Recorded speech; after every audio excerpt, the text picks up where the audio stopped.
Subscribe कीजिए मेरे channel को और बेल आइकन दबाइए ताकि आपको लेटेस्ट वीडियो का नोटिफिकेशन सबसे पहले मिले। उज़ैर बलोच जो है इन्होंने ये इनकी जीआईटी को आप छोड़ दें। जीआईटी तो वो थी जिसपे पुलिस ऑफिसर्स, सिंध के पुलिस ऑफिसर्स को बिठा दिया गया था कि आपने साइन नहीं करने, और उसके बाद उज़ैर बलोच की जीआईटी पे साइन नहीं हुए थे। लेकिन ये जो रिपोर्ट अब इंकशाफात सामने आ रहे हैं, ये उज़ैर बलोच ने मजिस्ट्रेट के सामने रिकॉर्ड करवाए हैं, ये जीआईटी नहीं है। मजिस्ट्रेट के सामने रिकॉर्ड हुए, बिल्कुल उस तरह जिस तरह कई साल पहले वादा माफ गवाह बन गए थे जनाब इसाक डार, और मजिस्ट्रेट के सामने बयानात रिकॉर्ड हुए और उज़ैर बलोच पब्लिक में गालिबन अगर ये मामला इसको मुतनाज़ बनाया गया तो उज़ैर बलोच पब्लिक में यानी कस्टडी में, लेकिन एक मीडिया के साथ भी उनकी प्रेस कॉन्फ्रेंस हो सकती है।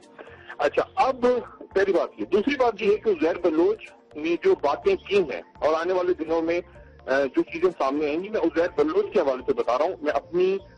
ये खबर के तौर पर मैं बता रहा हूँ, मैं तज़किया नहीं दे रहा। उज़ैर बलोच का कहना ये है कि बेशुमार कत्ल, अगवा बराए तावान, भत्ता, शुगर मिल्स पे अंदरूनी सिंध में कब्जे,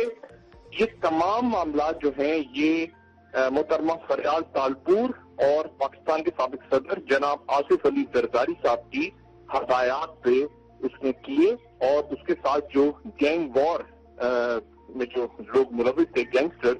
वो मुख्तलिफ ग्रुप्स, उनको फरियाल तालपुर साहिबा और आसिफ जरदारी साहब की सरपरस्ती हासिल थी। और फिर उसके बाद पूरी जो चेन थी सिंध हुकूमत की, जिसमें पुलिस ऑफिसर्स भी थे, ब्यूरोक्रेट भी थे,